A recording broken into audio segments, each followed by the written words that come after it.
Well, here we are, on the morning of February 3rd, 1946, on this far-off Pacific paradise, over 4,000 miles from San Francisco. There are only 167 human beings here, 60 of them children. From the coconut palms, the pandanus and breadfruit trees, they get food and the material for their dwellings, of which there are only 26. They depend on their own arts and crafts. They are proudly self-sufficient. They are astonishingly intelligent. They are a gentle and lovable people. Yes, life is simple and beautiful on Bikini Atoll until today, February 3rd, 1946, when there enters into Bikini Lagoon a fateful thing, a grim, huge symbol of civilization in its most terrifying form. Arriving is Commodore Ben H. Wyatt, United States Navy, with a startling request. Will the people of Bikini abandon their paradise so that the United States can use it for a certain experiment with the fantastic, the incredible thing called the atomic bomb?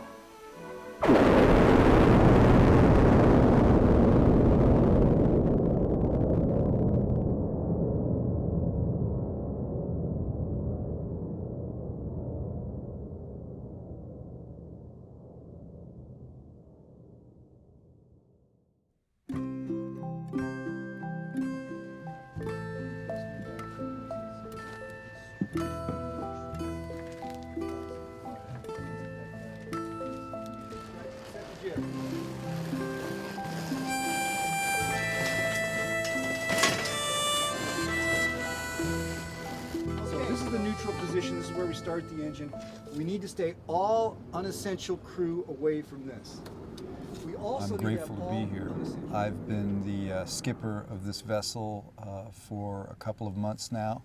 You know, this is a very small vessel with a big mission. The wind is calm now. What we generally get is we get that westerly flow, and it's in San Diego. I'm retired, and we've got a 2-year-old grandson. And whenever I think of him, I think of the future that we're going to leave. And I've got to be involved in this. We've got to leave a better legacy than what we've got going on right now. I got involved in peace work in 2006 at a time when I didn't even know there was such a thing as a peace movement. But I met my partner, and I asked him, "What do you do?" And he said, "I'm a peace activist." So that same year, we both joined Veterans for Peace. He's a veteran. My partner Helen and I have been involved with it for the last 3 years. We've been trying to bring the whole mission into fruition, and quite successfully. We have a huge family of people who've crewed the boat, and people who've organized the events, and people who are supporting us in various ways.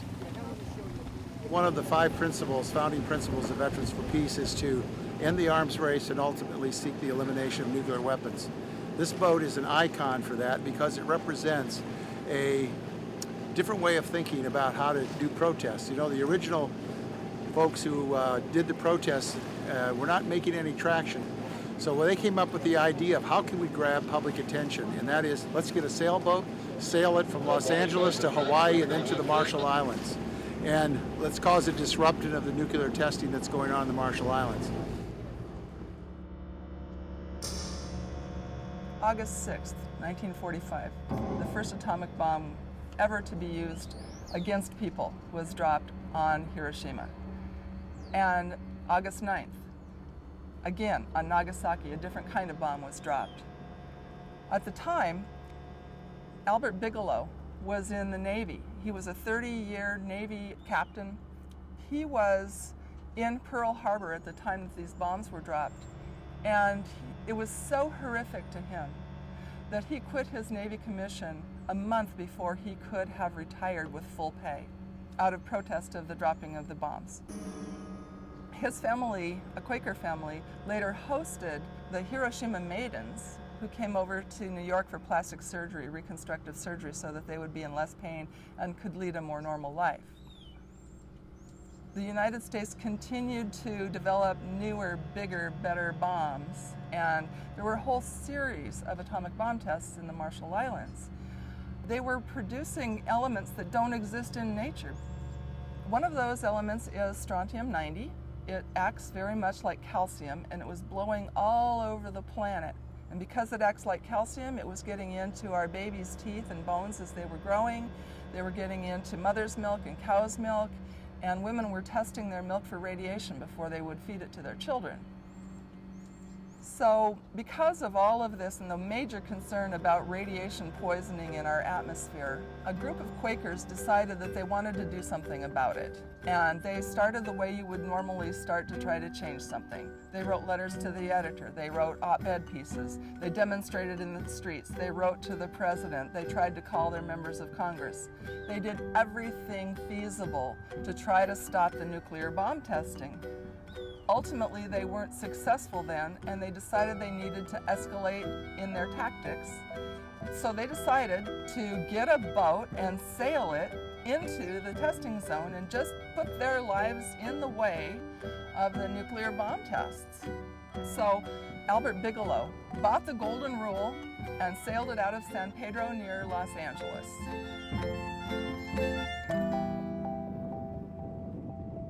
Really, it's a dream come true for me. It's a dream come true to be able to be a part of this movement that began before I was born, and now I'm able to use what skills I've obtained over the course of my years to engage in resistance to the abomination of nuclear war and war in general. We want to help the public understand that there are other ways to deal with potential conflicts with other countries than to declare war or even threaten war, or even for our country to be constantly preparing for war. We spend over half of the IRS income tax dollars on war. War is so nonsensical to begin with. It doesn't solve anything. It always ends up where you have to be talking in the end, and why not be talking in the beginning? It's just a proliferation of the military-industrial complex, which is what Eisenhower warned against. It's taking all of our money away from our schools and our health care, things of great importance. Yeah, well, I think the Pacific Ocean should be living up to its name, because Pacific means peaceful. So I would like for this to be the Pacific Ocean.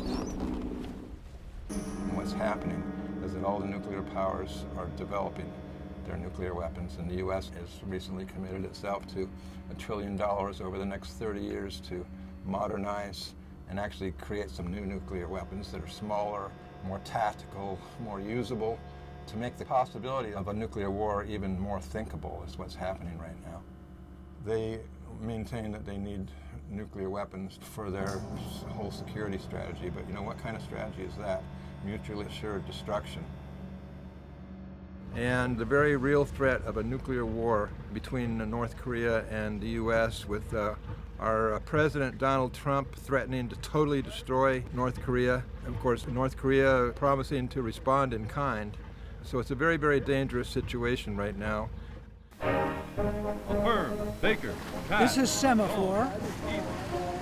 This is the letter N in semaphore. This is the letter D in semaphore. So it's nuclear disarmament, and that is the sign that evolved.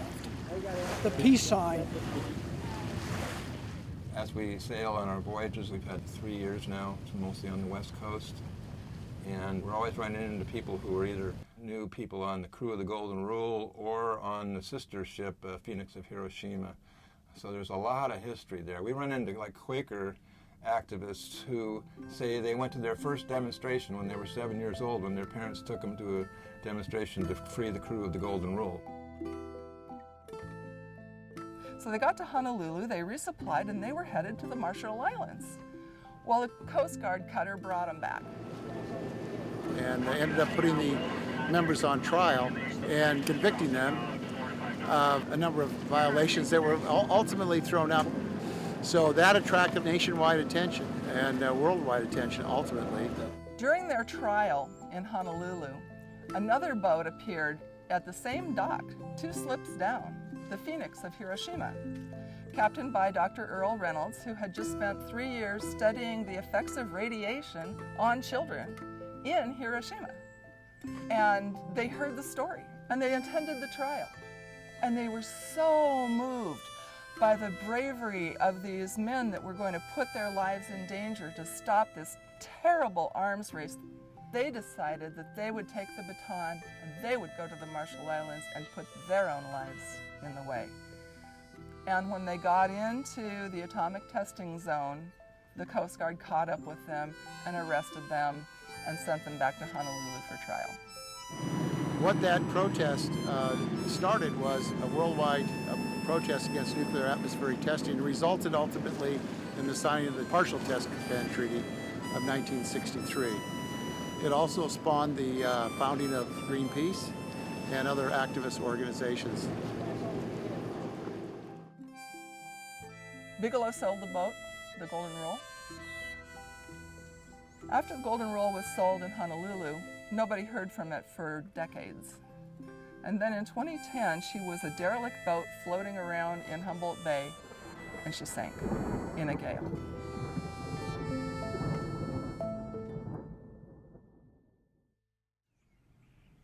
We're about to be in the air and sea show that the Navy puts on.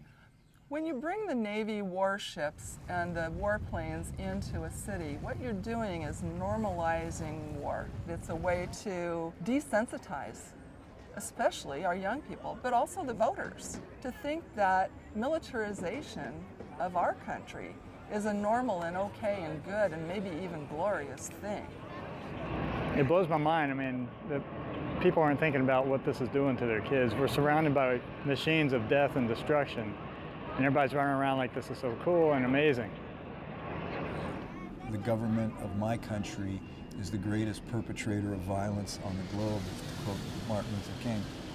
And so the air show is sort of a celebration of all that global murder and imperialism.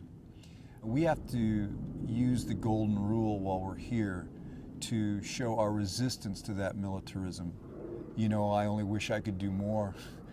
Now, I wish I had another lifetime that I could spend, but that's not the case, so I'm going to do everything I can to resist this anti-human, environmentally destructive, and morally defective military-industrial complex as it expresses itself here in San Diego in the air and sea show. The boat disappeared, but we found it in 2009 in Humboldt Bay. Leroy Zerlang had his crew pull her up into his boatyard. He was going to burn her. So she faced a watery grave, then she faced a fiery grave, and then Humboldt Bay Veterans for Peace and Quakers showed up and they said, Leroy, we think we want to restore this boat. Could you give us a year in your boatyard? And we want to rebuild this boat. We went and visited the Golden Rule in 2011, and it was a wreck. We visited her again in 2013, and she was starting to take shape and look a little bit like a boat. They relaunched it June 15th, 2015. Then we took off July 20th. We stopped in 10 different ports of call. Our second seasonal voyage, 2016, we went all over the waters of Oregon, Washington, and British Columbia, where we were able to give 23 educational presentations. And this gives us a talking point, a point of attraction to communities that we go into to draw people in so that we can get the message that there is no room, no place in the world for nuclear weapons. We're going to go dish out some peace today on the ocean. Run her up, run her up, run her up, run her up. There you go. Run her up. Put it on all the body weight.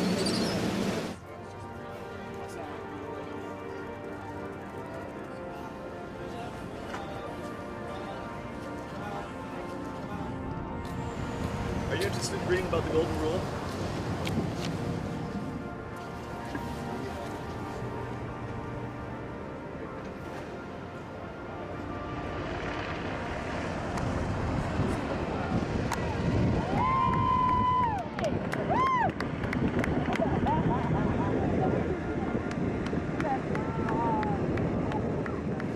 They grab us when we're young, man, because they can manipulate us. The brain's not fully developed until you're 25 years old. That's why they want you when you're about 17, 16, you know. Come here and sign down on the dotted line, man. We're going to make a killer out of you.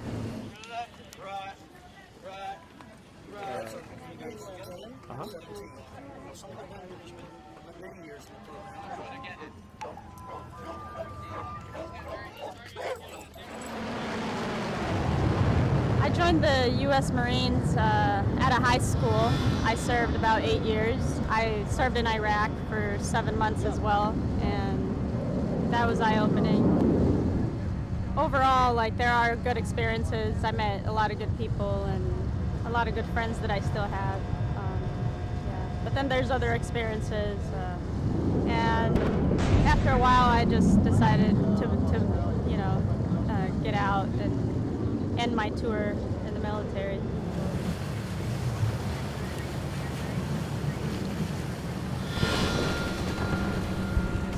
I was only in the military for 4 years, early 50s in Korea. It took me a lifetime to realize what has happened to me because of that. And I'm a very talkative guy, and I did not talk about Korea for more than 50 years. Yeah, I guess I'm not ready to talk about that part. Yeah. When I flew back from Da Nang to Japan on a C-141 Air Force plane, I was flying with 200 caskets that were American military people flying home, and there were about 3 or 4 of us. And we sat there for 8 hours with all these caskets that were there. And the thing that went through my mind was the tragedy that these families would have to face. Their life would be alternatively changed. And right then and there, I thought, I can't be a part of any of this anymore, and that I have to do something to change it.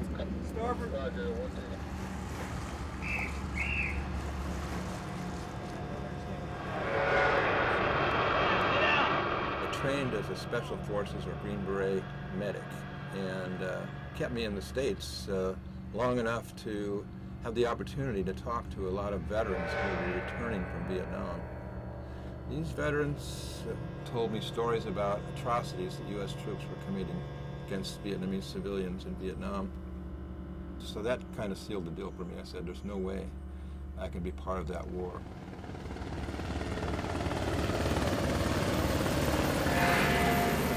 I was in on the illegal Cambodian invasion under President Nixon. I am a combat vet, and I was a door gunner on the way out. And 10 months into it, I had a moral decision of not carrying a weapon and not participating anymore. And they stripped me of my rank and my medals. I was probably emotionally breaking down from a lot of the combat that I had been in.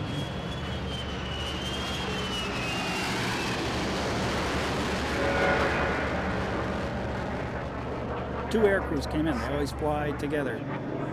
And they came back and they were patting everybody on the back and shaking our hands. And I mean, these guys were really hyped up. And it finally came out. What happened was is one of them, they're coming back from a bombing mission and they had a 500-pound bomb left. And they decided to drop it on a guy on a bicycle. And the wingman who was flying behind him said it hit the guy right in the back. He said, that was the best thing. That's when I got an inkling that this really wasn't about protecting anybody.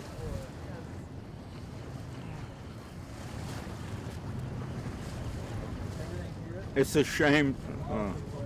We got a boat coming up on your starboard. Being ashamed of myself.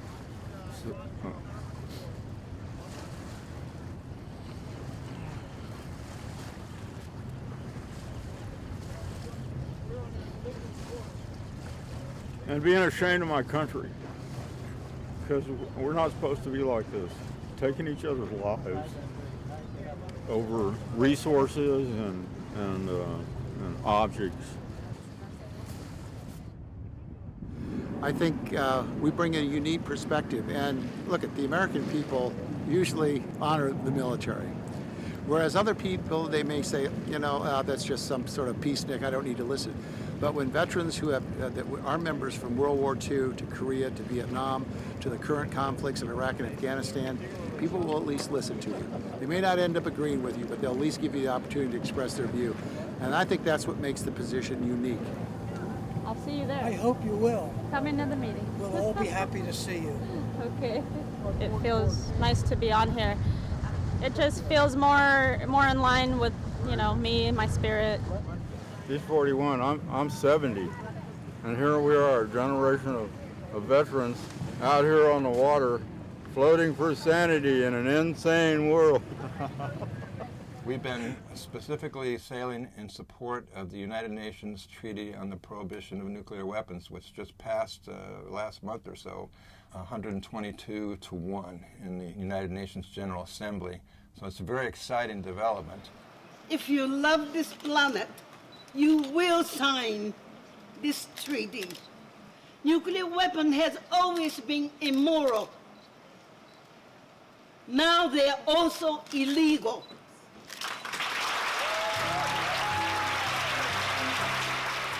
I'm really excited about the Nobel Peace Prize being given to the International Coalition to Abolish Nuclear Weapons. So what can you do to help stop the possibility of nuclear war? What we're doing about it is through education. You can join our team. You could be an author, a speaker. You can donate. You can get involved with helping organize events and helping other people. Well, the original mission of the Golden Rule was to take bold action to stop nuclear bomb testing, to stop nuclear war. So we've decided to head for the Pacific, where the action is at this time. We're planning to go to Hawaii, where the crew originally went, to Honolulu, and they're also facing real threat and fears of nuclear war in Hawaii right now, where they've just resumed a whole statewide alarm system for the event of incoming nuclear weapons. Then we're going to go on to the Marshall Islands, where the original crew was headed. The Marshall Islands continues to suffer from the results of all the nuclear bombing that was done. There's a very high cancer rate there.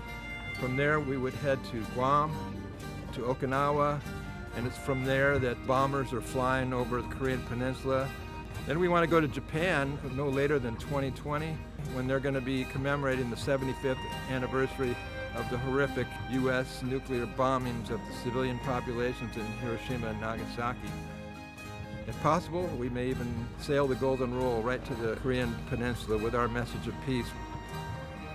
It's time to sail this little boat across the Pacific once again to put ourselves in the way of nuclear war.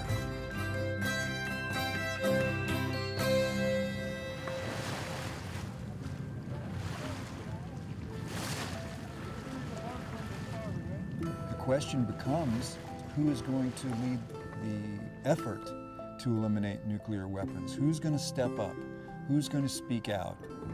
You know, hope is something, in my opinion, that comes about with the effort put forth by human beings. But hope in and of itself is empty. When people are putting forth great effort, then there's hope.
My partner, now husband, has just joined us. So I'm really, really happy that my husband is now here after not seeing him for a few days and worrying about the fact that he's driving across the country in an RV.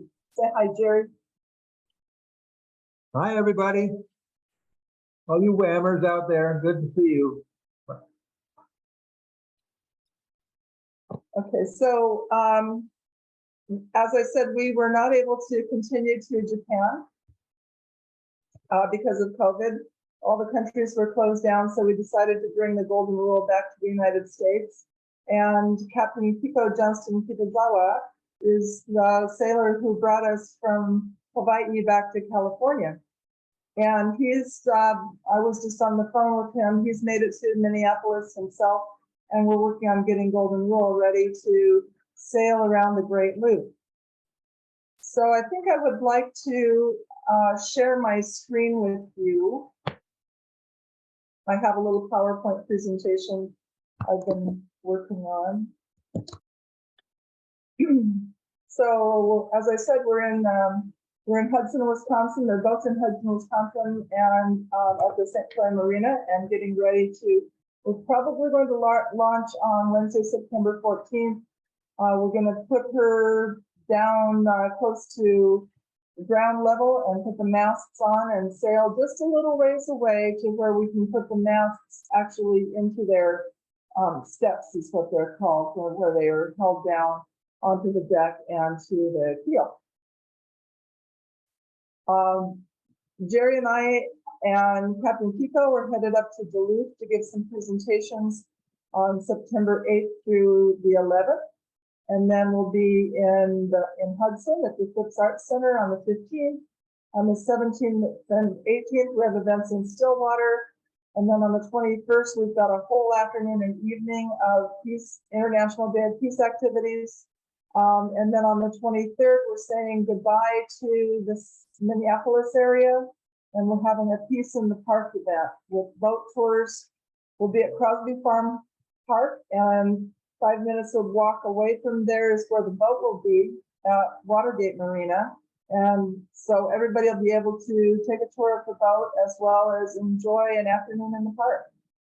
And then we're sailing down to Red Wing for Peace Stock. And you can see all of the events on the WHAM page and the Golden Rule Facebook page. So you know where to go for that. This is a picture of the Great Loop route. It's going to be almost 11,000 miles, around 100 different stops, lots of presentations. So it's a pretty ambitious schedule, but we got here, which means we'll probably do the rest of it.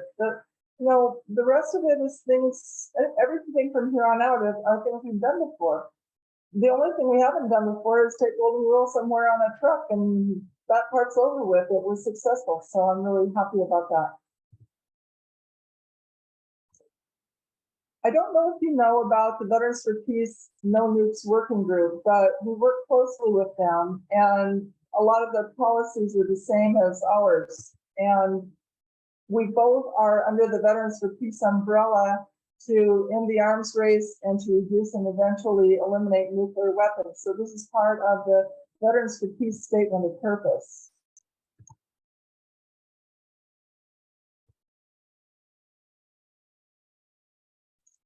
And here are some of the goals: is to get rid of the no first use policy, get rid of the first strike capability. So we want to take the weapons off of hair trigger alert, and we want to store the warheads separate from the delivery systems. This is all back from the Brink material and ideas and then some. But just declaring a no first policy use isn't good enough. We need to separate the weapons from their delivery systems, so you can't just push a button and 2 seconds later end civilization as we know it. We want to stop the nuclear modernization program, which is going to cost almost $2 trillion over 30 years. Nothing in that, as far as I know, has been canceled. This is something that's not part of back from the brink, but it's really important to have good actions to take. So if you're part of a pension plan or or your city has money put away somewhere, you want to make sure that it's not being put into nuclear weapons programs. And we want to make sure that the president doesn't have sole authority to launch a nuclear weapon. You know, only Congress can declare war. That's what our Constitution says. But the president can nuke people? I don't think so.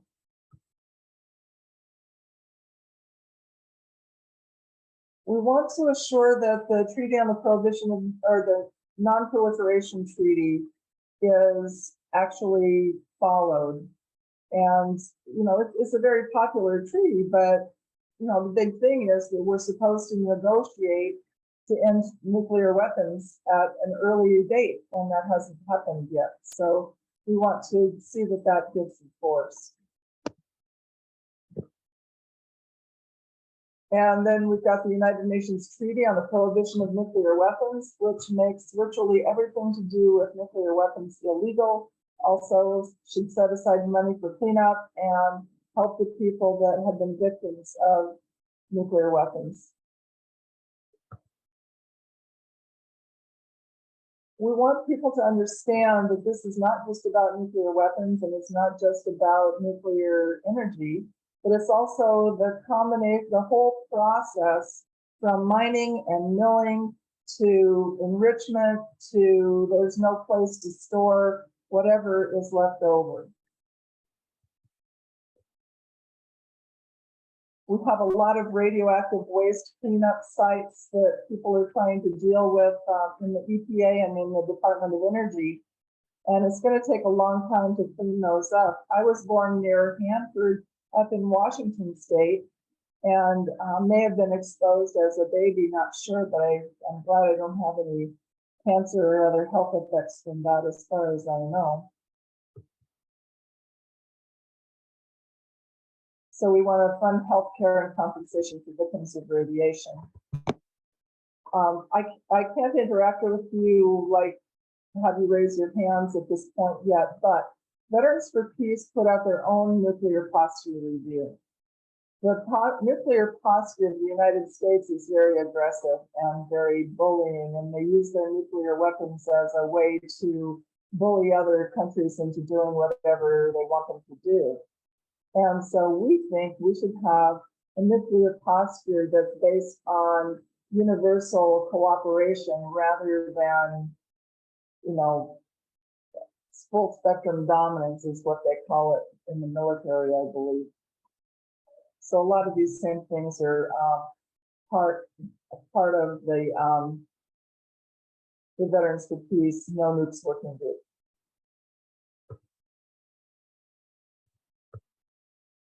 And I don't have to go through all of those, but this is the No Nukes Working Group. And we meet twice a month on the second and fourth Fridays. And the fourth Fridays is pretty fun because we have guest speakers and we've had a lot of interesting ones. Okay. Now, that's just sort of an introduction to what we've been working on, but you guys came to hear about nuclear issues today. And so this is supposed to be a discussion, and we can talk about anything you would like to talk about. And I think that Carla and Sue-Ann and maybe others have started gathering discussion topics for us. So Carla, has anything come in through the chat or the Facebook page that people would like to talk about regarding nuclear issues? Not yet. I'm not seeing anything. Penny, I don't think there's any questions. We'll just maybe people can raise their hands. All right. Well, one thing we could do is take a look at the I bet some of you are interested in Ukraine. And there's now a Peace in Ukraine coalition. And I think you might be interested in that. I'm going to go to their About page so you can see what they're interested in as far as points of unity. So I'll share my screen again. The position of the Peace in Ukraine coalition is negotiation, not escalation, ceasefire now. There's a lot of organizations within this coalition. I didn't see Women Against Military Madness listed. We believe that the war in Ukraine is a disaster for the people of Ukraine and a terrible threat to all of us, including the danger of both nuclear war, and now we find out the danger that we're going to have a nuclear accident at the nuclear power plant there that's occupied by the Russians. We oppose the Russian invasion as a violation of the UN Charter. We think that this is a proxy war between the US and Russia. We recognize that the expansion of NATO and the civil war in the Donbass led up to this crisis, so it wasn't completely unprovoked. We understand some of the reasons why this war is happening. But we oppose the sanctions that harm ordinary Russians. You know, there's another coalition called Sanctions Kill, and we need to understand that that's the case in, I think it's 30-some countries that the United States has sanctions against. And the people of the United States have no idea how many or which countries are under US sanctions or why, nor do they get a chance to have a say-so about that. Nor do we get a chance to say anything about our nuclear weapons policy. So I think it's time we take control of our democracy a little bit more. So we're trying to build a massive unified response to say what we want, which is negotiation and not escalation. Throwing fuel on the fire of war only kills more people. How does that help? And as Sally Ellis Thompson said in the movie, you're going to have to end the war eventually. People are going to have to talk. And so why not talk at the beginning instead of protracting this war? So that's sort of a position that where people have been able to come to agreement about Ukraine. And I am open to talking about anything that you guys feel is important. For example, well, first let me see from Carla and Sue Ann, are there questions that people would like to see answered or discussions they would like to begin? Discussion topics? Yeah. Yeah. Oh, so when the Golden Rule was in Honolulu, we took her out into the bay, and one of the best pictures we have of the Golden Rule says, "Stop RIMPAC." RIMPAC, Rim of the Pacific, is the largest naval exercise in the world. Normally they bring together 27 countries, lots of boats, lots of people, and not only do they kill a lot of marine life and leave behind a sunken ship not too far from Honolulu, they also do amphibious exercises, which destroys a turtle breeding ground or turtle nesting area on Kaneohe Bay. And they didn't do that the year that we were there. And for the first time, and anybody can remember, the turtles came and made nests in that beach. So they impact the wildlife in multiple ways. They use their sonar, which you know, deafens and kills whales and dolphins, and you know, it's a big place for whales and dolphins. And then the Navy guys, they come into Honolulu and they're like on vacation for a while, and that produces a lot of problems. It increases drug use and prostitution and a lot of the things that are associated with huge concentrations of mostly men. And you know, and then that doesn't even take into consideration all of the energy, the oil burn, the carbon dioxide that goes into the atmosphere, and the other things that happen is, you know, and then, you know, what are we doing? We're building up this huge coalition of militaries. Why we're not at war? The United States is not supposed to be that we're not being attacked by anybody, but we're preparing to attack everybody. For what reason? So we're against militarism as well as nuclear weapons. And we learned all about the impacts of the military in Hawaii when we were there. Ann Wright right now is working really hard to get these giant fuel tanks closed down near Honolulu, where they're polluting the water supply of the nearby base. If they were polluting the water supply of the people, they wouldn't really care much. But now they're, you know, affecting the military, and they care about that. Did I kind of answer your question, Penny? Yes, thank you, Helen. We had another question about, I know that the desert, the golden rule doesn't go to the desert, but what have any connections been made anti-nuclear activists in like New Mexico, which has had, sorry. So we're wondering if any connections have been made with the anti in places like New Mexico, who've been dealing with the effects of nuclear testing and nuclear waste for years. Yeah, we are in contact with some of the Navajo and Lakota Sioux people that have been affected by the uranium mining, of course, and keep up with what's going on at the proposed interim nuclear storage sites, as well as with the waste isolation power plant. It was kind of interesting. They had to close down for 3 years because of an inaccurate mixing of kitty litter in one of the barrels that exploded and contaminated, put radiation where it's not supposed to be. And then there's the Trinity Downwinder. And so we invite people like Tina Cordova to speak. And Cleve Benali, one of the Navajo guys, was present for the Church Rock spill.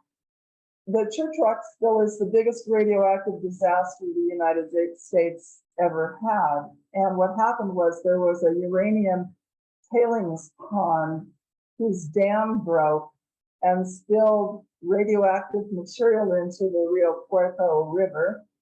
And people are still suffering from radiation poisoning there. So, and I also work with CLE on, it's called Clean Up the Mines, cleaning up 15,000 abandoned uranium mines in 15 Western states is going to take billions of dollars. It takes over $1 million just to clean up a small one. And at that, the cleanup is not particularly something that's very feasible. You can put it in a lined trench with lining on top and plant grass seeds on top. But you can't, oh, thank you, Mike. Crosby Farm is on 25th, not 23rd. I was typing quickly, I apologize. So when you mine uranium and you expose it to air, you make it soluble in water. So it changes the chemical nature of the uranium so that you're automatically poisoning whatever water comes into contact with it. Most people don't even know that. But that's part of why the uranium mining is has such an impact on the indigenous people that live near those mines. And I think I saw another thing come across the chat. Oh, how can I take an opportunity to just say a word or two? This is Sue Ann Martinson, and I just want to mention that as Mike McDonald has put in the chat, the Crosby Farm gathering is on the 25th, not the 23rd, as mentioned earlier. And there will be visits to the boat, by the way, at that gathering. It's from 1 to 5 on the 25th. But then on the 23rd, there is another gathering. And that's a gathering at 4200 Cedar, which if I look at the names of most of the people here, I think you know where that is. 4200 Cedar Avenue in Minneapolis, where the office of both WHAM and the Veterans for Peace is. But we will have actually, we're going to re-show the movie, but I would like to see it again. I was really moved by what a lot of the people had to say. And then there's going to be some music and you know, good food. We're having a food.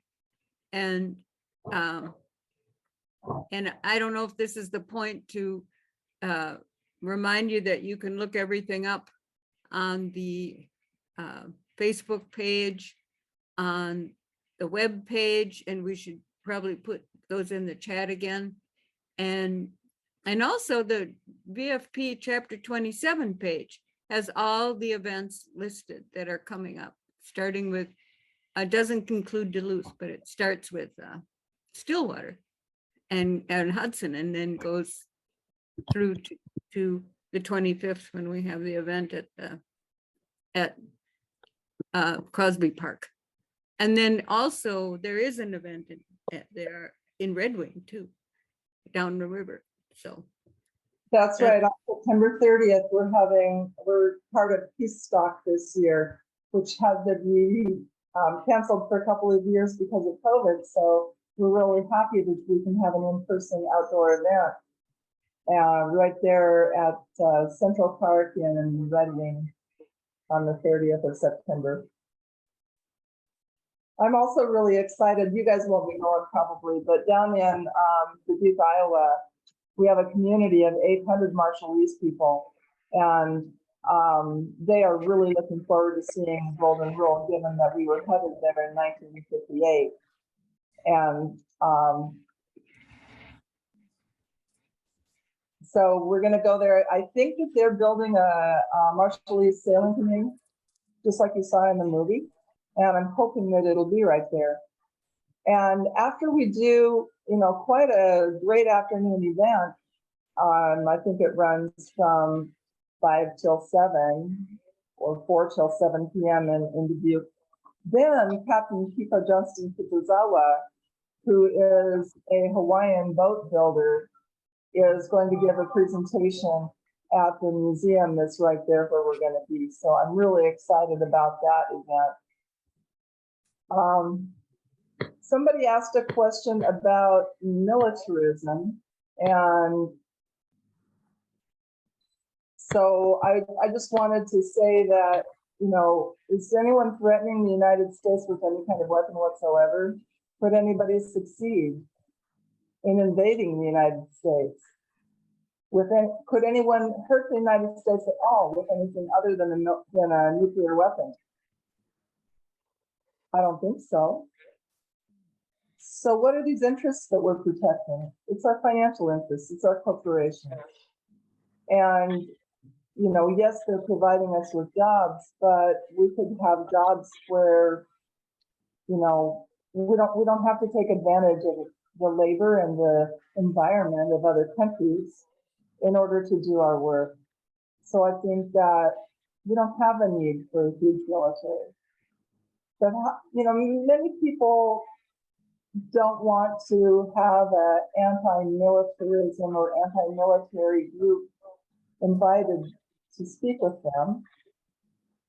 So it's not something that we address to the public necessarily unless they specifically ask about it. And the Golden Rule coordinates with counterterrorism all the 3 weeks nationally in a year. Well, the Golden Rule is a sailboat, and in this 15-month period of the Great Loop, I doubt that that's something that we can do. But if somebody wants to try and coordinate that with us, let me know. It's not something I can personally champion, but I'd be happy to be associated with that idea. What about the harm from wildfires that combust flora grown on brown sites, places of radioactive waste? Does that send plutonium or other harmful substances into the air?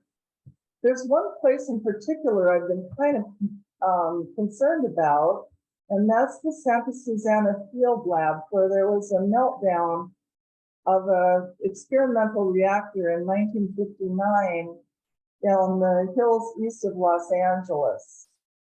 When children started to get leukemia and mothers started to meet other mothers in the hospital because their children were getting leukemia, they were going, well, what's your child have? Leukemia.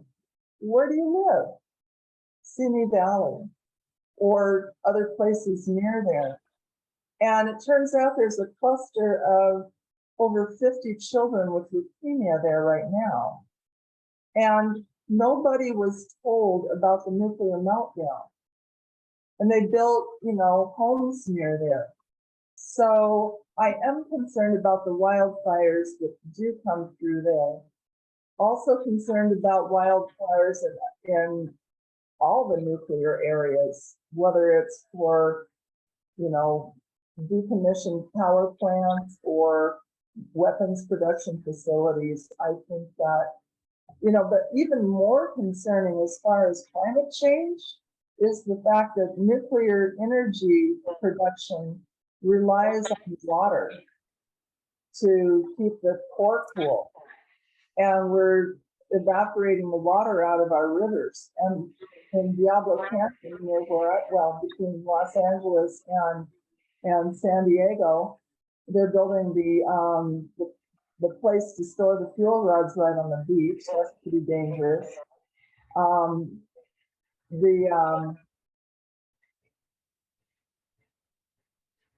That was San Onofre, excuse me. Diablo Canyon is kind of in the northern coast of California.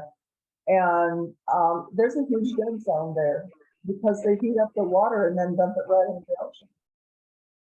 So, but as the rivers dry up, Francis had to shut down some of their power plants because they don't have enough water in some of their rivers because of the heat. So I'm much more concerned about the heat and the drought than the fires, but all of it's a concern when you're talking about nuclear everything. We've got links to this downloadable schedule of events in the chat. You might want to grab that.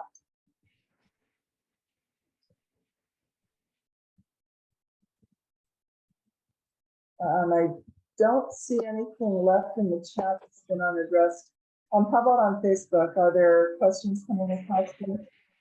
No, I haven't seen any. Okay.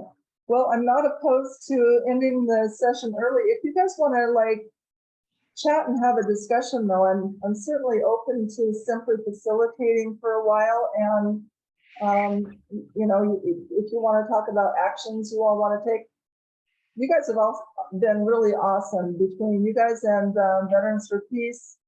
You got signatures all over Minnesota in favor of eliminating nuclear weapons. And I'm really, really impressed by what you've done. And there's been a lot of letters to the editor published and op-ed pieces. I'm sure there's been a lot of letters going to senators and representatives.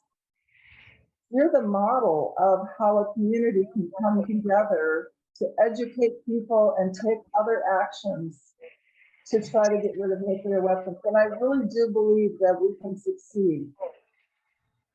With the Golden Rule giving Kennedy the political cover to sign the Limited Test Ban Treaty of 1963, with the Reagan-Gorbachev agreements, which wouldn't have happened without public support. So I really think that we can succeed, and it's going to take some time, and it's going to take a while to build up the momentum. But I think that we need to be able to influence our government to step back from the brink of nuclear war.